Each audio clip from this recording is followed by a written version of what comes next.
नवमी पर देशभर में छुट्टी और आयोजन। आज पूरे भारत में रामनवमी का पर्व धूमधाम से मनाया जा रहा है। कई राज्यों में स्कूल, बैंक और सरकारी दफ्तर बंद है। अयोध्या सहित बड़े शहरों में सुरक्षा बढ़ा दी गई है। एमसीएक्स बाजार सुबह बंद, शाम को खुलेगा। कमोडिटी एक्सचेंज एमसीएक्स आज सुबह के सत्र में बंद रहा। शाम 5 बजे से ट्रेडिंग फिर शुरू होगी। यह छुट्टी रामनवमी के कारण रखी गई है। कांग्रेस को दफ्तर खाली करने का नोटिस। कांग्रेस पार्टी को अपने कार्यालय खाली करने का नोटिस मिला है। रिपोर्ट के अनुसार 28 मार्च तक जगह खाली करने को कहा गया है। इससे राजनीति में नया विवाद शुरू हो गया है। यूपी एसटीएफ ने एग्जाम घोटाला पकड़ा। उत्तर प्रदेश एसटीएफ ने प्रतियोगी परीक्षाओं में फर्जी लेखक गिरोह का खुलासा किया। इस मामले में 9 लोगों को गिरफ्तार किया गया है। यह शिक्षा प्रणाली में बड़ा घोटाला माना जा रहा है। वंदे भारत खाने में गड़बड़ी पर जुर्माना। वंदे भारत ट्रेन के खाने में कीड़े मिलने के मामले में कार्रवाई हुई है। रेलवे ने आईआरसीटीसी और वेंडर पर लाखों का जुर्माना लगाया। सुप्रीम कोर्ट ने सिट जांच बनाई। गुरुग्राम केस में सुप्रीम कोर्ट ने 3 महिला आईपीएस अधिकारियों की सिट बनाई है। यह टीम मामले की गहराई से जांच करेगी। इससे न्याय प्रक्रिया तेज होने की उम्मीद है।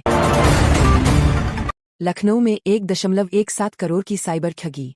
लखनऊ में एक बुजुर्ग इंजीनियर से 1.17 करोड़ की ठगी हुई। यह डिजिटल अरेस्ट जैसे नए तरीके से की गई। पुलिस मामले की जांच कर रही है। यूपी में इंजीनियरों पर कार्रवाई। जल जीवन मिशन में लापरवाही पर 26 इंजीनियरों पर कार्रवाई हुई। इनमें से 12 को सस्पेंड कर दिया गया है।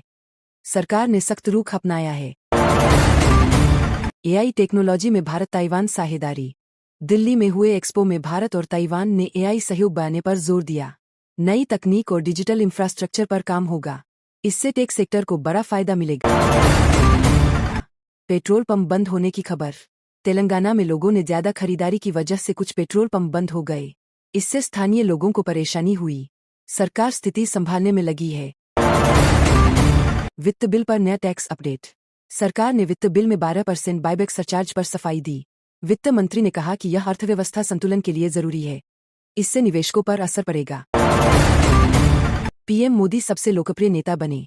एक वैश्विक सर्वे में पीएम नरेंद्र मोदी फिर सबसे लोकप्रिय नेता बने हैं। उनकी 68% से ज्यादा अप्रूवल रेटिंग बताई गई है। यह लगातार उनकी लोकप्रियता दिखाता है। दिल्ली में मौसम बदलेगा। आज दिल्ली एनसीआर में तेज हवाएं और बारिश की संभावना है। मौसम विभाग ने अलर्ट जारी किया है। तापमान में गिरावट आ सकती है। कर्नाटक में कचरा संग्रहण फिर शुरू। बेंगलुरु में एक दिन रुकने के बाद कचरा उठाने का काम फिर शुरू हुआ। इससे शहर में सफाई व्यवस्था सामान्य हो रही है। नागरिकों को राहत मिली है। तेलंगाना सीएम ने केंद्र का विरोध किया। तेलंगाना के मुख्यमंत्री ने लोकसभा सीट बढ़ाने के प्रस्ताव का विरोध किया। उन्होंने इसे राज्यों के अधिकारों के खिलाफ बताया। इस पर राजनीतिक बहस तेज हो गई है। पाकिस्तान में ट्रेन हादसा, कई घायल। पाकिस्तान के पंजाब में ट्रेन पटरी से उतर गई। इस हादसे में लगभग 25 लोग घायल हुए हैं। राहत और बचाव कार्य जारी है। बांग्लादेश में बस नदी में गिरी। एक यात्री बस नदी में गिर गई, जिससे कई लोग फंस गए। बचाव अभियान तेजी से चलाया जा रहा है। घटना से इलाके में अफरातफरी मच गई। म्यांमार में भूकंप के झटके। म्यांमार में 4.5 तीव्रता का भूकंप आया। फिलहाल बड़े नुकसान की खबर नहीं है। लोगों में डर का माहौल बना हुआ है। अमेरिका ईरान तनाव बढ़ा। अमेरिका और ईरान के बीच तनाव बढ़ता जा रहा है। नेताओं के बीच तीखे बयान सामने आए हैं। इससे वैश्विक राजनीति पर असर पड़ सकता है। कुवैत में आतंकी साजिश नाकाम। कुवैत में 6 आतंकियों को गिरफ्तार किया गया। ये बड़े नेताओं पर हमला करने की योजना बना रहे थे। सुरक्षा एजेंसियों ने बड़ी साजिश को रोका। वैश्विक बाजार में उतार चढ़ाव। दुनिया भर के शेयर बाजार में अस्थिरता बनी हुई है। निवेशकों में चिंता का माहौल है। इसका असर भारत पर भी पड़ सकता है। जलवायु लक्ष्य पर भारत का बड़ा ऐलान। भारत ने 2035 तक उत्सर्जन कम करने का लक्ष्य तय किया है। इसमें 45% कटौती का प्लान शामिल है। यह वैश्विक जलवायु प्रयासों में अहम कदम है। अमेरिका में नई कूटनीतिक तैयारी। अमेरिका कई देशों के साथ नए समझौते करने की तैयारी में है। इससे अंतर्राष्ट्रीय रिश्ते मजबूत होंगे। वैश्विक राजनीति में बदलाव दिख सकता है। ऊर्जा संकट पर वैश्विक चिंता। दुनिया में ऊर्जा सप्लाई को लेकर चिंता बनी हुई है। तेल और गैस की कीमतें प्रभावित हो रही है। कई देश वैकल्पिक ऊर्जा। यह टीम मामले की गहराई से जांच करेगी। इससे न्याय प्रक्रिया तेज होने की उम्मीद है। लखनऊ में 1.17 करोड़ की साइबर ठगी। लखनऊ में एक बुजुर्ग इंजीनियर से 1.17 करोड़ की ठगी हुई। यह डिजिटल अरेस्ट जैसे नए तरीके से की गई। पुलिस मामले की जांच कर रही है। यूपी में इंजीनियरों पर कार्रवाई। जल जीवन मिशन में लापरवाही पर 26 इंजीनियरों पर कार्रवाई हुई। इनमें से 12 को सस्पेंड कर दिया गया है। सरकार ने सख्त रुख अपनाया है। एआई टेक्नोलॉजी में भारत ताइवान साझेदारी। दिल्ली में हुए एक्सपो में भारत और ताइवान ने एआई सहयोग बढ़ाने पर जोर दिया। नई तकनीक और डिजिटल इंफ्रास्ट्रक्चर पर काम होगा। इससे टेक सेक्टर को बड़ा फायदा मिलेगा। पेट्रोल पंप बंद होने की खबर।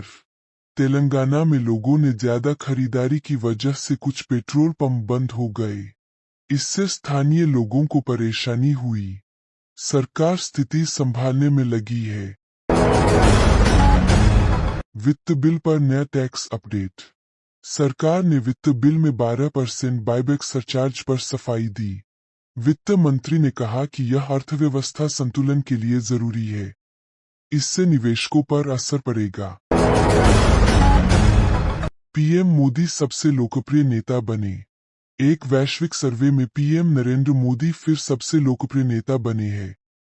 उनकी 68% से ज्यादा अप्रूवल रेटिंग बताई गई है। यह लगातार उनकी लोकप्रियता दिखाता है।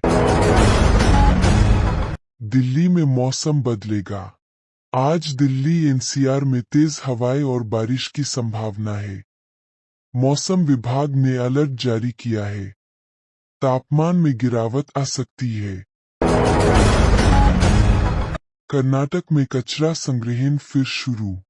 बेंगलुरु में एक दिन रुकने के बाद कचरा उठाने का काम फिर शुरू हुआ। इससे शहर में सफाई व्यवस्था सामान्य हो रही है। नागरिकों को राहत मिली है। तेलंगाना सीएम ने केंद्र का विरोध किया। तेलंगाना के मुख्यमंत्री ने लोकसभा सीट बढ़ाने के प्रस्ताव का विरोध किया। उन्होंने इसे राज्यों के अधिकारों के खिलाफ बताया। इस पर राजनीतिक बहस तेज हो गई है। पाकिस्तान में ट्रेन हादसा, कई घायल। पाकिस्तान के पंजाब में ट्रेन पटरी से उतर गई। इस हादसे में लगभग 25 लोग घायल हुए हैं। राहत और बचाव कार्य जारी है। बांग्लादेश में बस नदी में गिरी।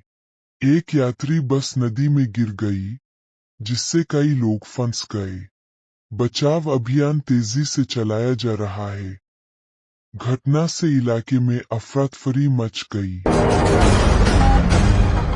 म्यांमार में भूकंप के झटके। म्यांमार में 4.5 तीव्रता का भूकंप आया। फिलहाल बड़े नुकसान की खबर नहीं है। लोगों में डर का माहौल बना हुआ है। अमेरिका ईरान तनाव बढ़ा। अमेरिका और ईरान के बीच तनाव बढ़ता जा रहा है। नेताओं के बीच तीखे बयान सामने आए हैं। इससे वैश्विक राजनीति पर असर पड़ सकता है। कुवैत में आतंकी साजिश नाकाम। कुवैत में 6 आतंकियों को गिरफ्तार किया गया। ये बड़े नेताओं पर हमला करने की योजना बना रहे थे। सुरक्षा एजेंसियों ने बड़ी साजिश को रोका। वैश्विक बाजार में उतार चढ़ाव। दुनिया भर के शेयर बाजार में अस्थिरता बनी हुई है। निवेशकों में चिंता का माहौल है। इसका असर भारत पर भी पड़ सकता है। जलवायु लक्ष्य पर भारत का बड़ा ऐलान। भारत ने 2035 तक उत्सर्जन कम करने का लक्ष्य तय किया है। इसमें 45% कटौती का प्लान शामिल है। यह वैश्विक जलवायु प्रयासों में अहम कदम है। अमेरिका में नई कूटनीतिक तैयारी। अमेरिका कई देशों के साथ नए समझौते करने की तैयारी में है। इससे अंतर्राष्ट्रीय रिश्ते मजबूत होंगे। वैश्विक राजनीति में बदलाव दिख सकता है। ऊर्जा संकट पर वैश्विक चिंता। दुनिया में ऊर्जा सप्लाई को लेकर चिंता बनी हुई है। तेल और गैस की कीमतें प्रभावित हो रही है। कई देश वैकल्पिक ऊर्जा